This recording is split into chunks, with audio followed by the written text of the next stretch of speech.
Bismillahirrahmanirrahim. Assalamualaikum warahmatullahi wabarakatuh.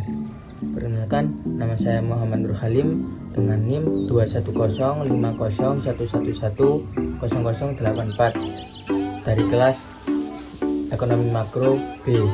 Di sini saya akan menjelaskan tentang multiplier effect untuk memenuhi tugas ujian akhir semester mata kuliah Ekonomi Makro B dengan dosen pengampu Bapak Ferry Dwi. Jadi untuk pembahasan yang pertama yaitu pengertian multiplier effect. Dalam bahasa Indonesia, multiplier effect sering diartikan sebagai efek berganda. Dalam Kamus Besar Bahasa Indonesia atau KBBI, efek berganda alias multiplier effect adalah pengaruh yang makin meluas yang ditimbulkan oleh satu kegiatan yang selanjutnya akan mempengaruhi kegiatan lainnya. Artinya, pengertian multiplier effect yaitu efek yang muncul saat adanya intervensi yang dilakukan. Kata-kata ini lebih kerap digunakan kaitannya dengan ekonomi negara.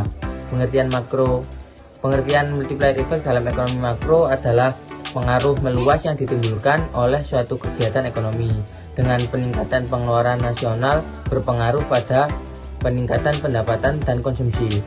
Sedangkan menurut Ismayanti pada tahun 2010, multiplier effect adalah proses yang memperlihatkan sejauh mana pendapatan nasional akan berubah dengan efek dari perubahan dalam pengeluaran agregat. Selanjutnya yaitu jenis-jenis multiplier effect. Yang pertama yaitu output multiplier. Jika pendapatan nasional berubah, maka akan terjadi perubahan dalam output yang dikeluarkan. Misalnya, terjadi peningkatan pengeluaran nasional. Katakan untuk membeli bahan baku tambahan, maka output yang dikeluarkan akan makin banyak atau makin besar. Yang kedua yaitu income multiplier. Peningkatan pengeluaran nasional juga bisa menambah pemasukan secara nasional. Misalnya terjadi pembelian bahan baku lebih banyak, maka hasil produksi akan lebih banyak. Sedangkan ada biaya tetap yang tak berubah. Yang ketiga yaitu employment multiplier. Dengan meningkatnya pengeluaran nasional, maka akan semakin banyak lapangan kerja yang terbuka untuk memastikan adanya peningkatan produksi. Yang keempat yaitu government revenue multiplier. Dengan adanya pengeluaran nasional, salah satu poin terbesar yang ingin dicapai adalah meningkatnya pendapatan pemerintah secara nasional. Yang kelima yaitu gross value added multiplier. Secara sederhana, ini adalah sebuah balas jasa dari faktor produksi yang dilakukan. Contohnya adalah semakin banyak produksi, semakin banyak pula konsumsi, yang artinya akan bisa memicu faktor untuk pertambahan pemasukan negara. Materi selanjutnya yaitu tujuan multiplier effect. Tujuan pertama adalah melakukan identifikasi pada perubahan pendapatan. Perubahan disebabkan karena variabel pengeluaran pada suatu kasus, misalnya konsumsi hingga investasi. Yang kedua yaitu mengetahui kesenjangan perekonomian. Dengan mengetahui angka dan rumus pengganda, maka bisa diketahui apakah suatu negara terdapat kesenjangan sistem perekonomian. Kesenjangan bisa terjadi karena berbagai hal dari inflasi hingga deflasi tahunan. Yang ketiga yaitu pedoman pengambilan keputusan. Manfaat lain dari multiplier effect adalah untuk acuan pedoman ketika mengambil keputusan ekonomi. Dengan begitu, kebijakan yang diambil dapat memberikan manfaat positif untuk masyarakat. Untuk selanjutnya yaitu dampak multiplier effect. Ada banyak dampak yang terjadi akibat multiplier effect. Jika dilihat secara garis besar, dampak ini dibagi menjadi 3 jenis. Yang pertama efek langsung atau direct effect. Yang kedua yaitu efek tidak langsung atau indirect effect. Yang ketiga yaitu efek lanjutan atau induced effect.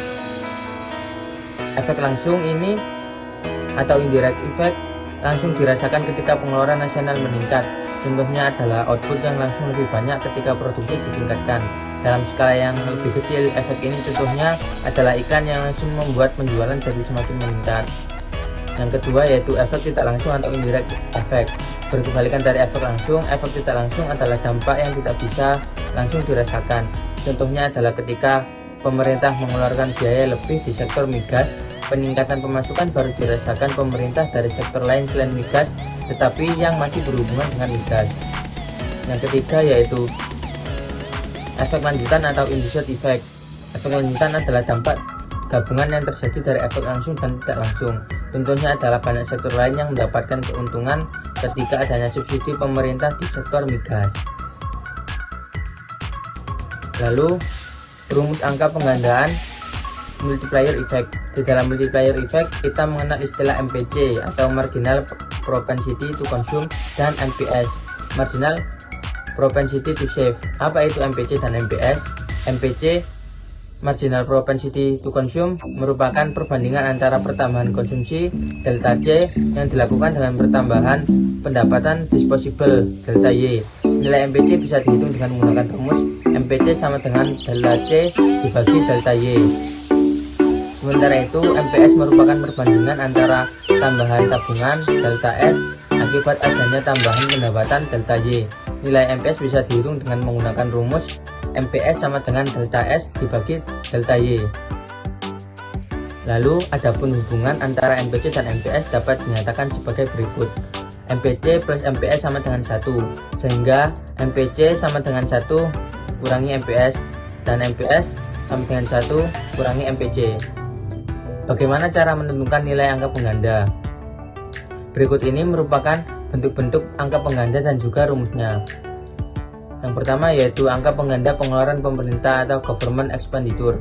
Angka pengganda pengeluaran pemerintah merupakan angka perbandingan antara berubahnya jumlah pendapatan nasional sebagai akibat dari berubahnya pengeluaran pemerintah.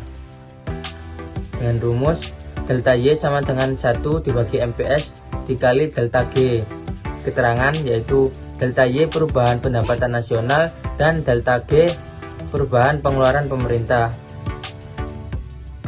Yang kedua yaitu angka pengganda pajak atau tax. Untuk rumus angka pengganda selanjutnya yaitu angka pengganda pajak. Angka pengganda pajak merupakan perbandingan antara perubahan pendapatan nasional dengan perubahan pajak.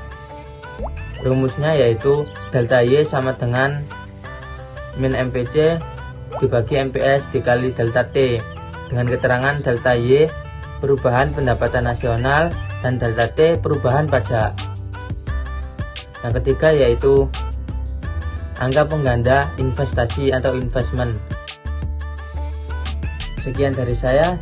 Dengan penjelasan ini saya dapat mengambil kesimpulan bahwasanya pengertian multiplier effect dalam ekonomi makro adalah pengaruh meluas yang ditimbulkan oleh suatu kegiatan ekonomi dengan peningkatan pengeluaran nasional berpengaruh pada peningkatan pendapatan dan konsumsi. Adapun jenis-jenis multiplier effect yaitu output multiplier, income multiplier, dan employment multiplier, government revenue multiplier, gross value added multiplier. Dan tujuan dari multiplier effect yakni untuk identifikasi perubahan pendapatan, mengetahui kesenjangan perekonomian, pedoman pengambilan keputusan, dan dampaknya sendiri terhadap efek langsung, direct effect, efek tidak langsung, indirect effect, dan efek lanjutan yaitu induced effect. Sekian dari saya. Apabila terdapat kesalahan kata dan penjelasan, kami mohon maaf yang sebesar-besarnya.